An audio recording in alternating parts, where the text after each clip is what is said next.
last Unravel, we had begun a series of discussions. And I think the Unravel points were about 5 or 6 of them. I'm not sure we're able to do all of them. I think we did about 3 or 4. So normally we should have continued with that.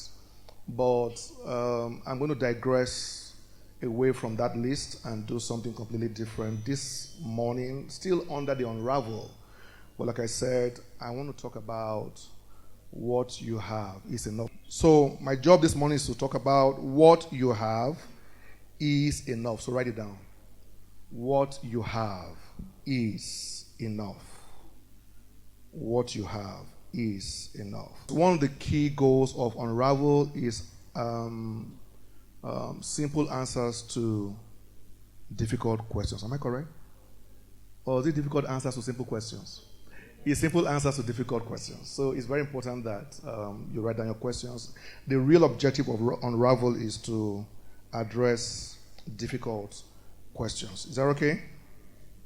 The reason why this lecture is very critical is that there is a sense of insufficiency. Say insufficiency.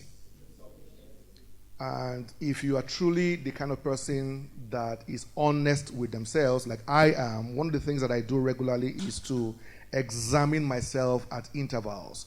If you are a person who studies the Bible, again, like I do, there are many times when you hear things like examine yourself. There is an analysis, there is a calibration of yourself that only you can uncover. So if you expect to uncover yourself from a forum like this, you may be shortchanging yourself. Certain things are only uncovered when you begin to dig deeper into yourself. And if you are truly the kind of person that will examine yourself at intervals, however blessed that we think you are, you and I usually have that sense of insufficiency. And that sense may appear to be very, very humbling and very, very modest and very, very genuine, because you feel in yourself that I'm not thinking too highly of myself. But the opposite of that may be more dangerous when you think too lowly of yourself. And that leaves us with undue pressure, because if you are thinking that you are insufficient, I may forgive you. The problem that I have is that many times the sense of insufficiency comes from our analysis of people around us. You're not following this thing. The reason why many of us feel insufficient is because we think that we don't have as much as people do who are around us. There is an estimation that we have of everybody around us to think that they are doing far better than we are doing. Or they have something that we do not have. So we analyze what we have by what they have. Is that making sense? So somehow, your lovely Toyota Corolla has become grossly insufficient because your friend just bought a Prado. 3 months ago, the Corolla was your dream car for the past 4 years. You have diligently saved money, deprived yourself of certain pleasures of life to be able to acquire that car. And suddenly in 2022, you got it in January, even ahead of your plan. But 3 months after, your friend now came with Prado. And suddenly, your Corolla became grossly, what's that word? Insufficient. And we apply that sense of insufficiency to various aspects of our lives. Even our marriage, when we get married, young couples are under pressure, analyzing their marriages by what's going on in their friends' houses. What you don't understand is that whenever you visit them, what you see is what they want you to see. When you leave that house, everything changes back to normal. Everything you see when you visit a family is not usually the normal, however bad it is. You didn't get it. So even if you go to a family and you think that that family is a bad family, that thing you are calling bad is not as bad as it will be when you walk out. Everything that you see is an improved version. Is that making sense to you? Yes. When you come to visit a friend, whatever you say, I assure you, but that bed was not dressed before you came. He told you that you should come by 10. It was by 9:30 he dressed that bed. As a matter of fact, he changed the bed cover. The real bed cover he uses every day, you didn't see it. That one has tiger on it. You know that? You know that bed sheet, they used to have tiger. He removed it and put the one that have that Versace head. That's not his normal bed sheet. That one is special bed sheet. Everything you saw was an improved version. But you are now estimating your life on the premise of an improved version that was done as a facade only for your eyes. Say, I'm sufficient. So let's begin my slide. And you can put on the timer. There is a story of a young fellow and a fortune teller. This guy has been through a lot of struggle, and like you and I, he felt very insufficient with his life. So he went to see a fortune teller. So this young man went to see a fortune teller because he needed to know how his life would turn out. And when he went to see the fortune teller had a very simple formula to help him understand. Look, I don't want you to think that I can determine your future. So I'm going to do a science project as a fortune teller to help you understand what your future will be. That's what the fortune teller did. So he drew two circles. One was white and one was black. And he said to the young man that the white circle indicates a good what? Future. The black circle naturally indicates a very sad future. Then he now carried a millipede. No millipede? And put right in front of the two circles. If this millipede enters the black circle, the future is not too bright. However, if the millipede enters the white circle, then you are guaranteed of a good future. And then he dropped the millipede. And the millipede began to walk towards the white circle.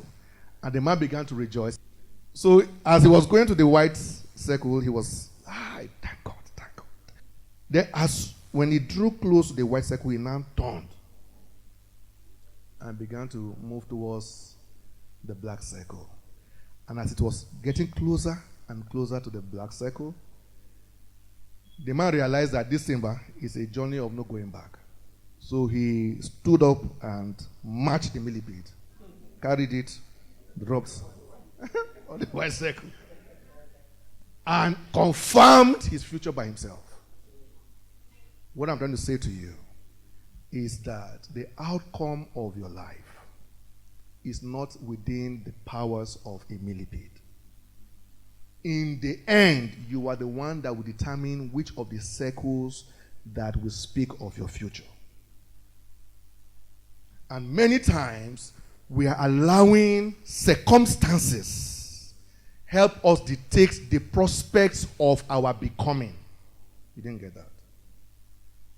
Many times, we are allowing circumstances to determine what our future is going to become.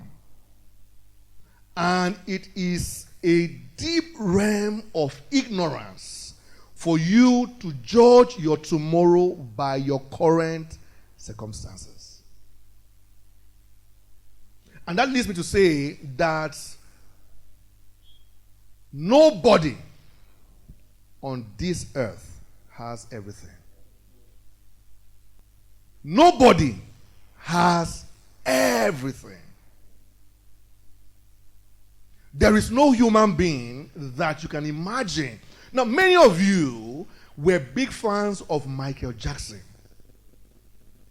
And many times, all that we knew about him was what we saw on stage. You know, many of you realize that people fall under the anointing from his concert, not even from church. Or people used to fall under anointing in Michael Jackson's concerts because of the passion, the love of his fans. Then we now discovered that the man could not sleep at night. But he was your dream singer. You have even prayed that, Lord, if you will do anything for me in this life, may I be 10% of Michael Ijachi. Then we now realize that what you do casually, it pays to get it. That sleeping you are sleeping every night, casual. You even sleep on your chair. You even have the guts to sleep on your chair when somebody is paying millions of dollars to sleep 3 hours at night. Say the rich also cry. You know, there was one movie, one Telemunda. You know, Telemunda didn't begin now. You know it. Do you know that movie? The rich also cry. It was one of those Telemundas many years ago, like in the early 90s or 80s. The rich also cry. And you are saying that you wish to God that, if I will come back to this earth, may I be Dangote's daughter. You have no idea the realities that come with that desire. Like I said, every time you visit us, what you see is an improved version. Every time you see our Instagram page, everything you see is an improved, it is rendered. Nobody will showcase their true life. We show what we have. And what we have doesn't come anywhere near what we don't have. Nobody has everything. You are beautiful and you are tall, but you know inside you that there are many challenges that you have. Nobody has everything. That sense of insufficiency that you feel is natural, because nobody was created to have everything. If you had everything, then there's no essence for life. Write it down. The dynamics of life derives its relevance from your ability to make out of life the little that you have been given. That is where you get relevance for life.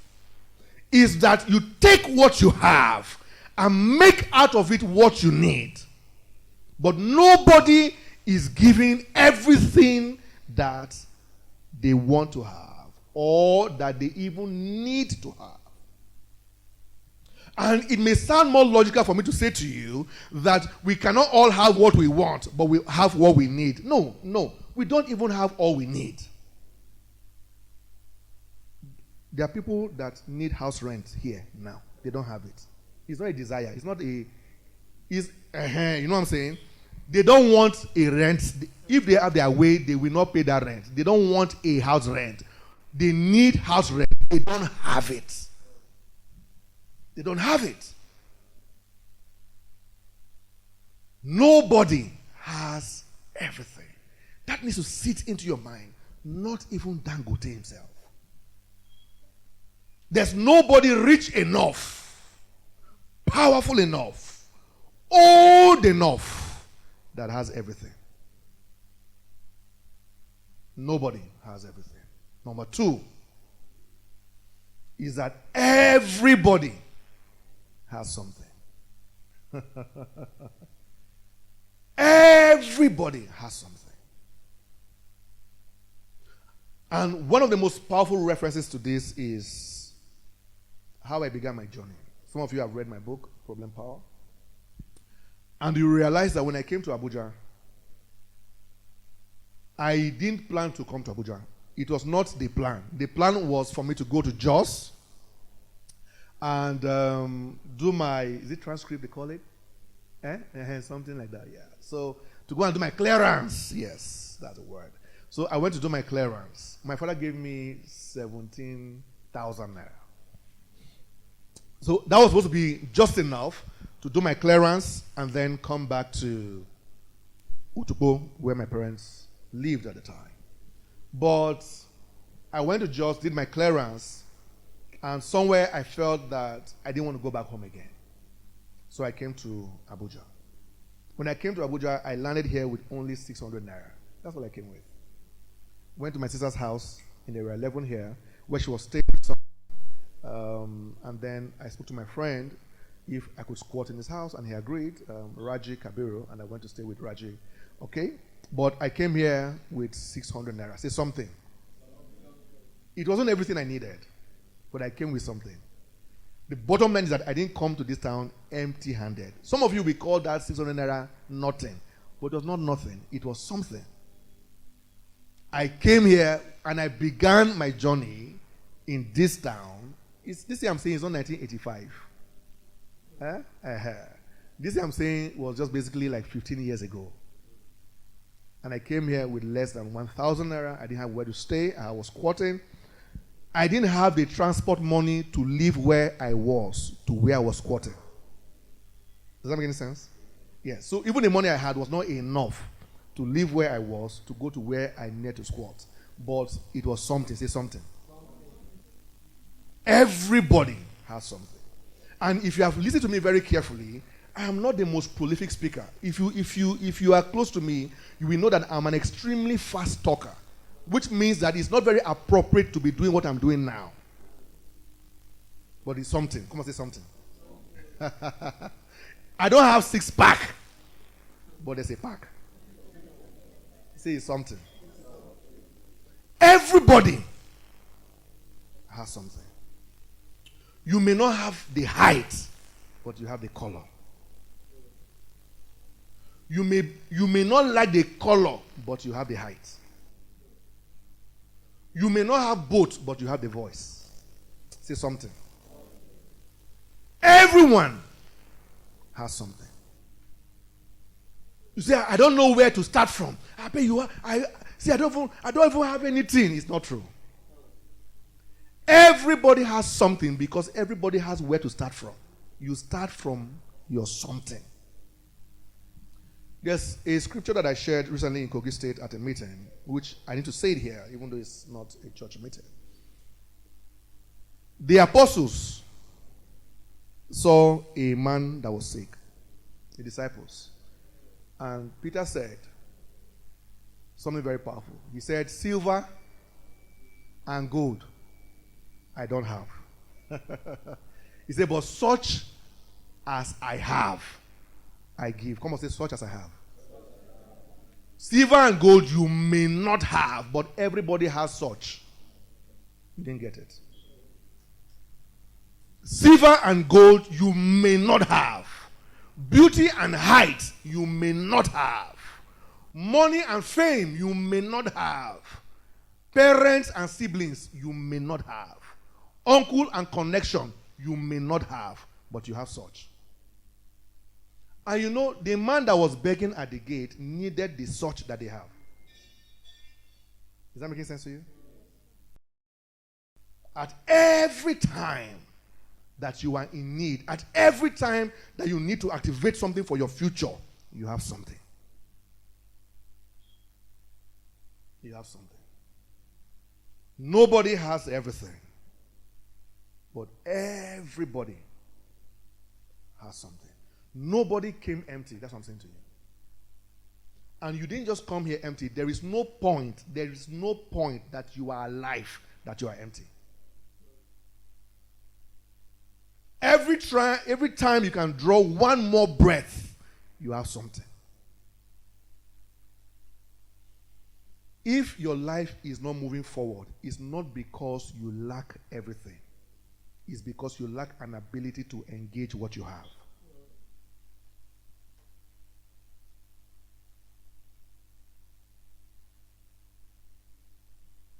At every time that your life is not moving, or moving in the wrong direction, it is not because your life is void of value. It's because your life is void of adequate response to the resources that you have with value. You have something. The next point. What you have defines who you are. And this is very, very important.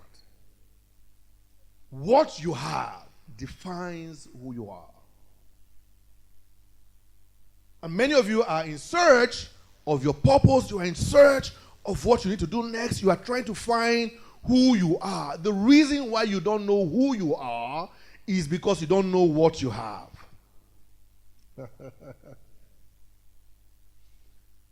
If you are in doubt that you are an eagle, check what you have.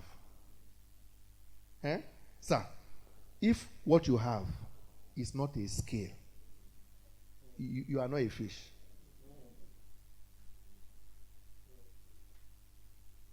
Stop trying to swim in water if what you have is a feather. Aye. See, the pressure you are under is because you don't know who you are. The reason why you don't know who you are is because you don't know what you have. What you have will tell you who you are. You are trying too hard to fly when what you need to do is to swim. You have a scale. Swim. If you analyze what you have, you will no longer struggle to be what you are not. Ah, yeah. There is a reason why a lion has claws. Does that make any sense? You see, his survival depends on those claws. However strong the jaw of a lion is, he can't hunt without his claws. You know that, right? You don't have claws. You are doing night vigil. You don't need claws. You have scale. You have scale. Jump into the nearest ocean. What I feed on may not be what you are feeding on. If you have claws and have scale, you need worms. I need antelope. Antelope might be my harvest, but antelope might be your prey. You know what I'm saying? Yeah. I'm trying to make your life simple. You have a claw. See, what I'm saying will determine who you marry. Many of you are trying to marry the kind of husband that your friend that has feather is marrying. Your friend is an eagle. Her job is on the rocks. She needs a co-feather to survive the next 20 years. You are also looking for feather. You see why you are inside water, your man is in the rock? Because you married according to what your friend had.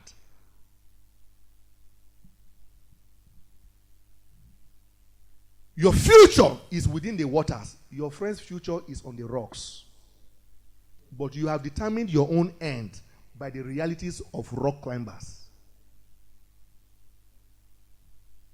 Is this making sense at all, sir? Just settle down and check what. There are some things I don't have. You don't. Many of you will think that some things that we do is arrogance. It's not arrogance. I've analyzed what I don't have. Whatever I did for which God favored me, I am grateful because it began long ago, many years ago, I brought myself to this place of where I am in full awareness, not only of what I have, of what I don't have. So I am hardly ever under pressure because I am aware of what I am and who I am, and who you are and what you are doesn't make me feel small.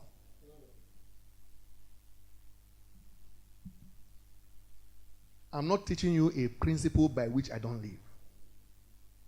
I know who I am. I know many of you, you know who you are. I'm afraid for you. You know why? Because when you say I know who I am, you are saying that because you know your account balance. Let me explain that to you. You know, there are two ways to engage your account. You cannot buy anything with account statements. Do you agree? But your account statement will tell you how much you have in your account. Am I correct? But can you carry your account statement to Wuse Market now to buy rice? But it shows that you have 2.8 million naira. But the rice is 5,000. Will they give you the rice? Because you don't know how to make withdrawal of what you have. And that's because you don't know who you are. When you know who you are, you will stop moving around with account statement. You start moving around with check. To make withdrawal on who you are.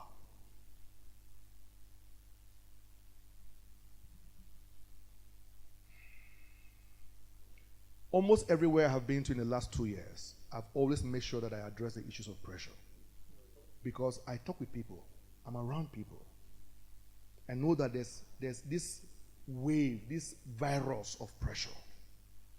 And what I'm showing you now is one of the root causes of the pressure.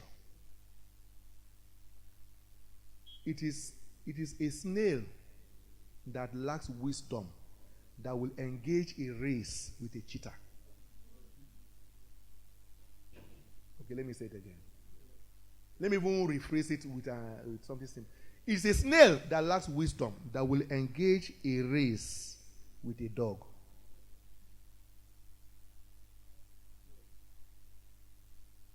There is nothing the snail wants to do under heaven to win a running race against a living dog.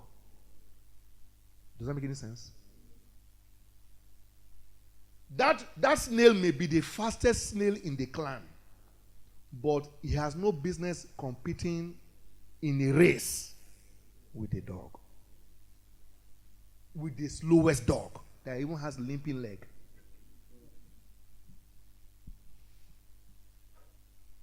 I'm afraid for lions who are trying to swim. I see them everywhere. I'm afraid for fishes that are trying to fly. I see them everywhere. On Instagram, on Facebook. They come to meet me for counseling. Fishes that are trying to fly. Lion that they are trying to swim deep. They say, this shark, I will show this shark today. You are a lion. You want to show shark. Are you following me now? When a lion kills an antelope, two of them are successful. Do you know that? Okay, let me ask you. Since you know book. When the lion kills the antelope, who is a failure? Who is a success there? Sir, can you tell me? A lion killed an antelope. Who succeeded and who failed? Why? It's the destiny of the lion to kill the antelope, and it's the destiny of the antelope to eat grass. So all of them did their jobs at one point or the other. The reason why the antelope is eating that much grass is so that one day it can be meat for the lion. The day that the antelope finally became meat, it fulfilled its purpose. It's because you don't know that you are an antelope that you are crying that a lion ate you.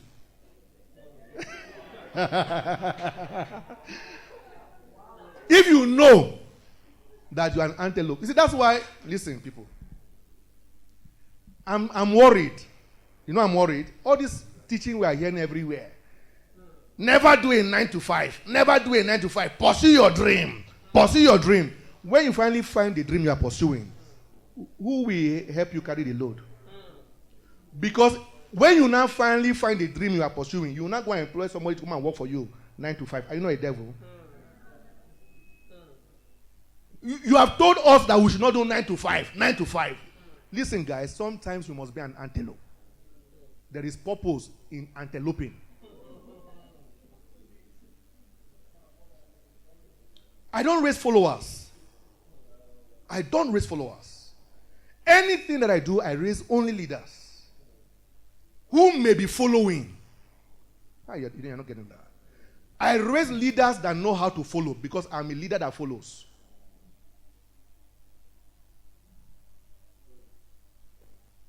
Who said that you can't follow your dream when you are working 9 to 5? Who said so? Where's it written?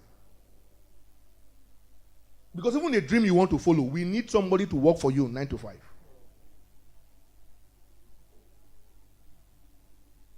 Everything we read from Romans till the end are men that works 9 to 5. And there are more books about them than the one written about Jesus Christ himself. Are you following me at all? The men that you speak so loudly about, Paul, Peter, they are 9 to 5 men. But they found relevance and purpose in that space. You can be a fish and be a warrior. Next point. You are simply the outcome of what you have done with what you have. Everything that you are right now is simply an expression of what you have done with what you have.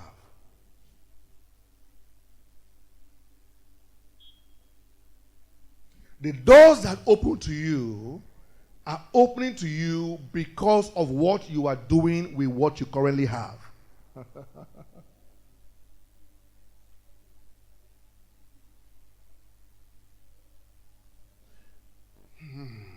You must forgive me today for making a lot of reference to scriptures. You see, even the day of judgment, Judgment Day, is a day that we will analyze what you have done with what you have been given.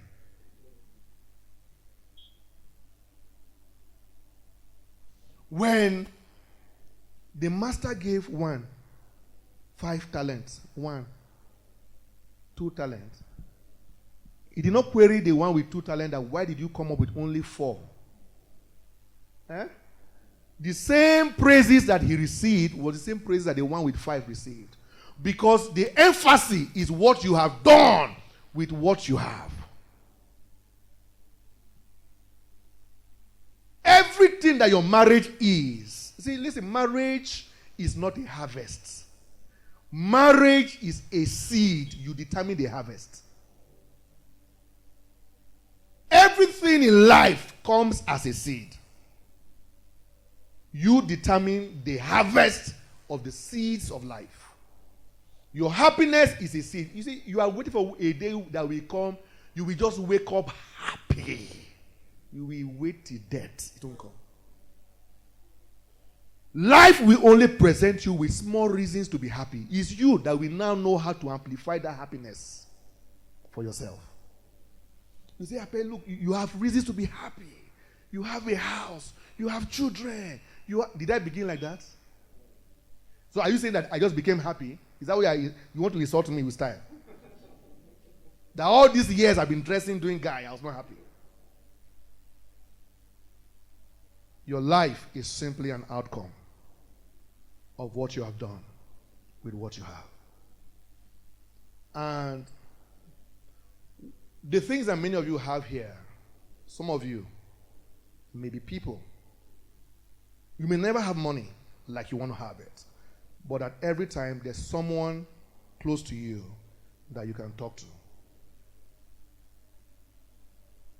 Some of you, it's your talent that you have, that you're not using. Some of you, it is your ability to be quiet. You know, people say, John, you are too quiet. Somebody very important came to my house. I don't call his name here. Very, very important person. Everybody in this room knows who he is. He came to my house. He said, I said, Apeh. See, your only problem is that you are too quiet. But you know, it's that quietness that built his confidence in myself. He became confident to be close to me because of my quietness. The point he was making is that you don't show us your true value. You hide. You are too quiet. But that my quietness, I didn't need to buy a Land Cruiser to win his confidence. There is something to do with what you have.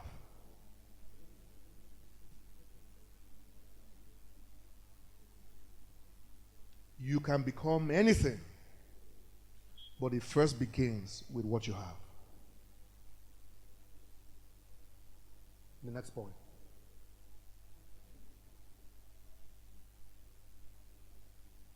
Please look at the screen very carefully. Nobody. Listen, guys. How can you say? Have you heard people say things like, "I am where I am because I couldn't get a job"? Have you heard that before? The reason why things are the way they are in my life is because I didn't marry a good husband. Have you heard that before?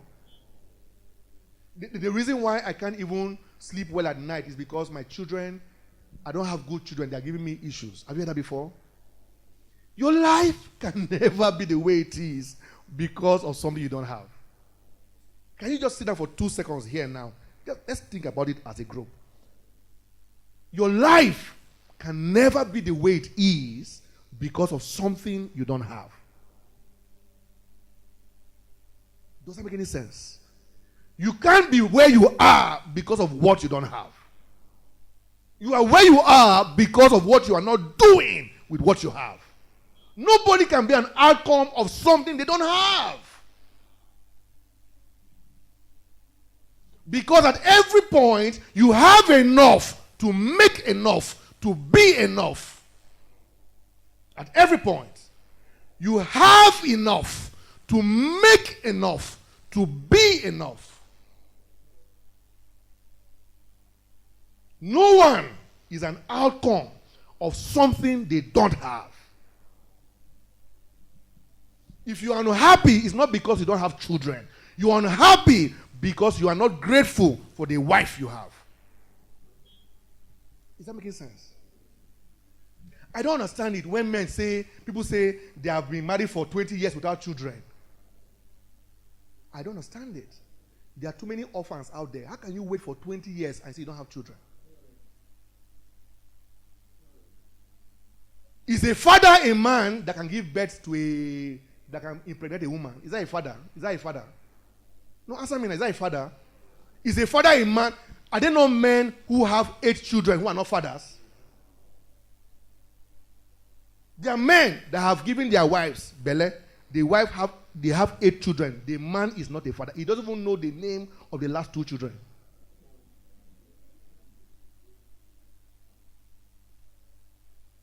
So why do you think that your wife must give birth before you become a father? Why do you think you must build a house before you say, I have a house? The one you are living that you are renting, when we are coming to see you, what do we say? We are coming to Apeh's house. You pay the rent, it's your house. It's a 1 room, but it's your house. There is a way you can condition your mind that you can become anything by the frequency and currency of what you have. Stop putting the blame on something you don't have yet. I say yet because the things that you have, they have what it takes to open any kind of blessing you want if you are willing to wait long enough.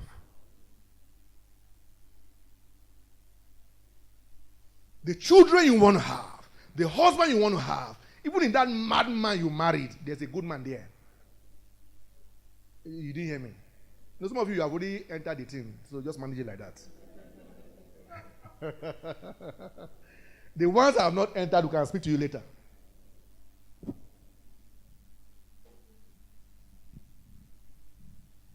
Listen, guys. Your life isn't the way it is because of something you don't have. Stop waiting and putting the blame on things that you don't have. Where I am now is a place that I had seen more than 20 years ago. But I had to begin with exactly the things that I have. And I have an idea of exactly where I'll be in the next 5 years, and the next 10 years, the next 20 years. I already have plans for my retirement if Christ tarries. But it's going to be on the premise of what I have. Not what I don't have. Okay, let's go next. Let's move quickly. I have just about 10 minutes. So I want to deal with this now, then I'll talk to you about 6 kinds of people. Then we close. I have about 10 minutes left. Come on, say, what I have is enough. What I have is not all there is to have. What I have is not all I need. But what I have is enough. I'm not saying you should not strive to be more. I'm saying that becoming more will depend on what you have.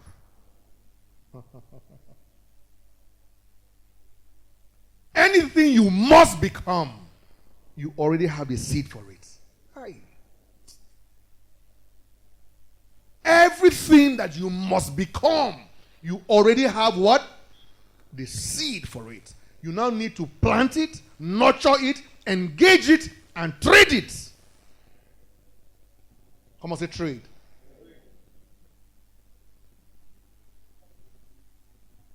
You know, the concept of trade is a very powerful concept. Because the concept of trade establishes all that we have said this morning. Which is number one, nobody has everything. Because if you have everything, you will not buy anything. Number two, the concept of trade shows that you have something. You can't trade if you have nothing to trade with. So if you must trade, it means that you have something for which you can trade.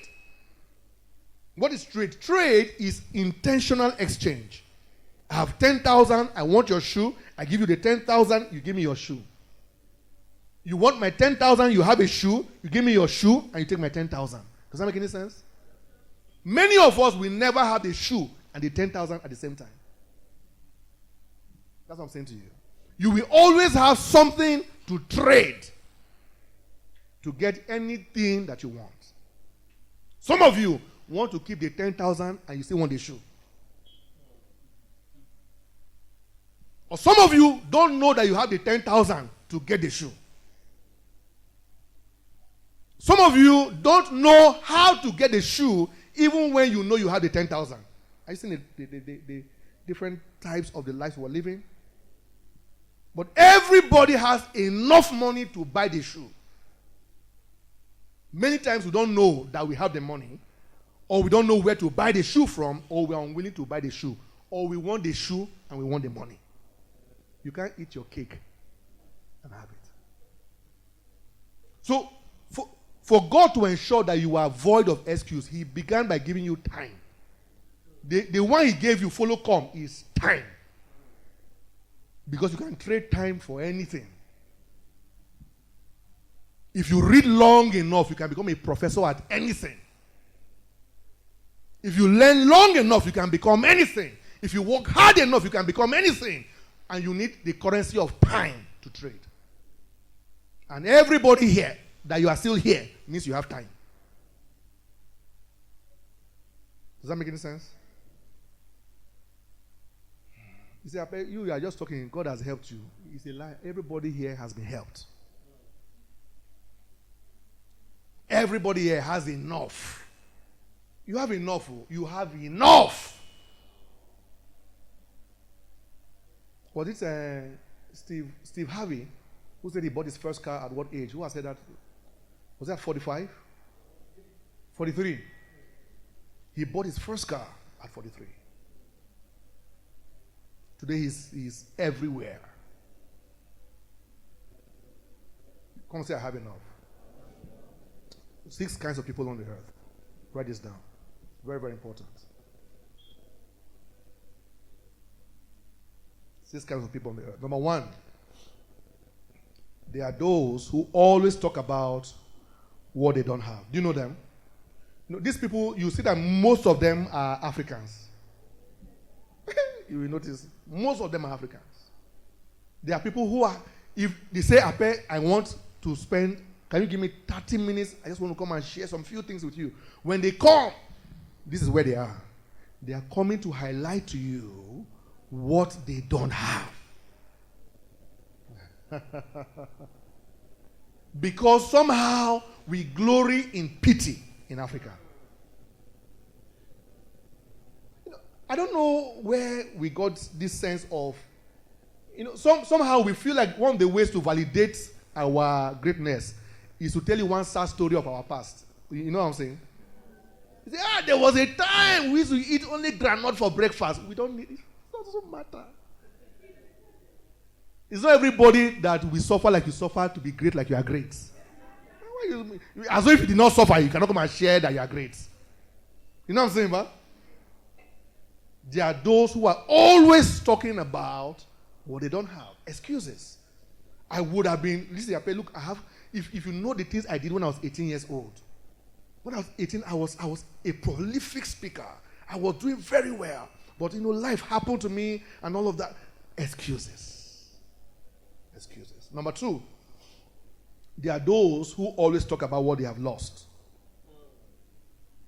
Self-pity. Number 1 is those who talk about what they don't have, excuses. Number 2, there are those who always talk about what they have lost. And many times they are saying the reason why I don't trust anybody is because people have done me hard thing, they have done me strong thing. As though your past qualifies you for stupidity today. Like the reason why I am the way I am, the reason why I don't allow anybody into my circle is that people have done me strong thing. They have done a strong thing. Well, we don't chop breakfast. They have done you strong thing. They have done you strong thing.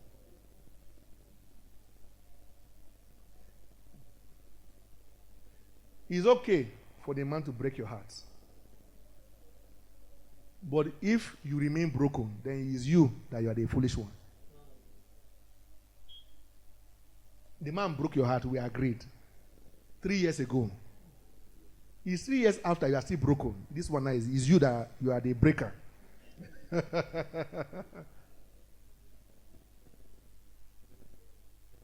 So there are those who always talk about what they've lost. I was with someone recently who has known me for a very, very long time, but never knew that I had lost my late wife more than 10 years ago. He didn't know. I hardly talk about it. I hardly talk about it. I have lost things in his life, I assure you. But you will hardly hear about it. Because, I'm like everybody else in this room. I will show you the improved version. You know what I'm saying? You have NAFDAC number to show me. I don't have NAFDAC number. I will show you improved version. We have all lost something. But you must go beyond what you have lost. Many times, what you have lost is a lesson for what you must gain. It's not a reason to stop. It is a lesson for what you must gain. Number 3, there are others who always talk about what other people have. Envy. Envy. You will hardly hear them talk about what God is doing in their own lives. They are always talking about what somebody else has. And some of such people will talk about what other people have, like I said from the beginning, in an attempt to tell you that they are insufficient. You know what I'm saying?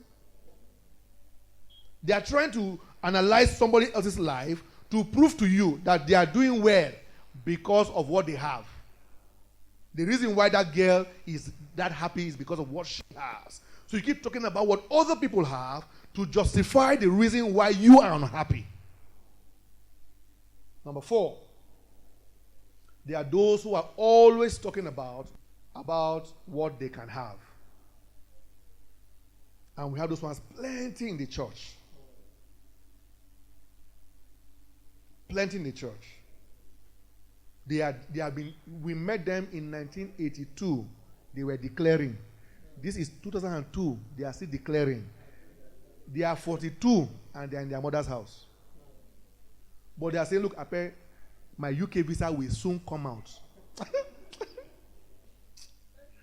You know them? My UK what? Yes. The plan is that when I go to UK, I've applied for masters in Cambridge. Then after 3 years, I want to get a job in BBC. Then by the 5th year, I want to buy my house in Manchester. That plan, they had that plan since 18. They are 42. They are still living in Ida with their grandmother. They can't even find their BSc certificate anymore. Because they are always prospecting. Anytime you see them, they have, I know those people. They always have big plans, nothing to show what they can have,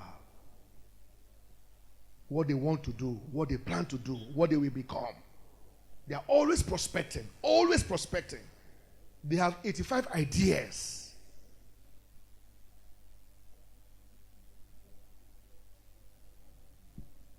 I met somebody recently who he's doing very well now, so don't judge him. Don't judge him. Don't judge him. There was a time he came to see me in my office years ago. Do you know the business he wanted to do? He said he wants to be watering the road. He said on third road, where because of dust, that he wants to ask the people on the street to contribute money, so he will not be supplying water to water the road. That was the business plan. I knew that guy, if God didn't touch him, he would have problem for a long time. The reason why I can share this now is that when I saw him recently, in fact, I went to preach for him, and he told the story of how I gave him strong advice years ago. I said, you want to go and water road as a business plan?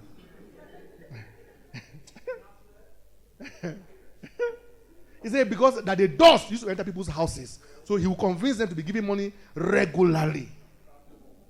I said, do you know that if you water the street when you begin from the street top, before you get to the end, you know that one you began. So how often do you think that to pay for water for that road is easier than rag to clean their furniture inside the house? Anybody who is living in one-man village is not worried about dust.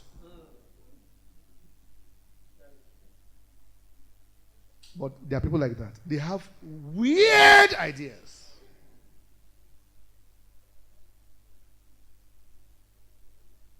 Prospects. Number 5, there are those who always talk about what they should have. I call them those with entitlements. Always feeling entitled. This thing that she's doing now, it was even my plan 3 years ago. Can you just pause and be happy for your friend? They are always focusing on what they should have. So they're always depressed. Yes, we know you finished school 8 years ago, but life happens. Can you just move on? I married my late wife at 25 because I had an explicit plan of how I wanted my life to proceed. I went to marry at 25, have my first child at 26. What else now? So my thinking was that if I marry at 25, when I'm 50, my first child is 24 or 23. My youngest child is like 18. You know, I had all of that those small details sorted out. So I married at 25. And she died 1 year after. Some men will still be calculating. I'm 41 today. If I had married, if that my wife did not die at 26, by now my first child would have been 18. Can we drop that matter and move on? That was 18 years ago. Can you just move on?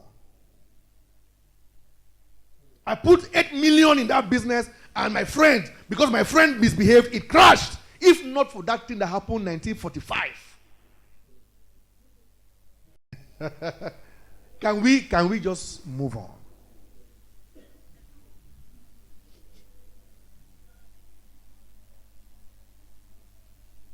Entitlement. I did a business with the guy. My share was 40%. He ate my money. And you think that your 40% that he ate 8 years ago is the reason why he's a billionaire today. You have told everybody that is your... Meanwhile, that job was 280,000. The profit was 45,000. The profit was 45,000. So your money in that money was 20,000 naira. You have told everybody that cared to listen that he's a billionaire today because he ate your 20,000 8 years ago. You say, if you are a Christian, is it true? I call him, he doesn't even answer my call. Meanwhile, I'm the reason. If you sit down one day and ask him, what is this reason? He will tell you, it's 280,000. The profit was 45,000. That his friend brought the capital. His own money was 20,000 naira profit. That was the money the friend ate. Meanwhile, 4 years ago, the friend sent him 8 million naira. He didn't tell you that part. You now use the 8 million for MMM. Team went away.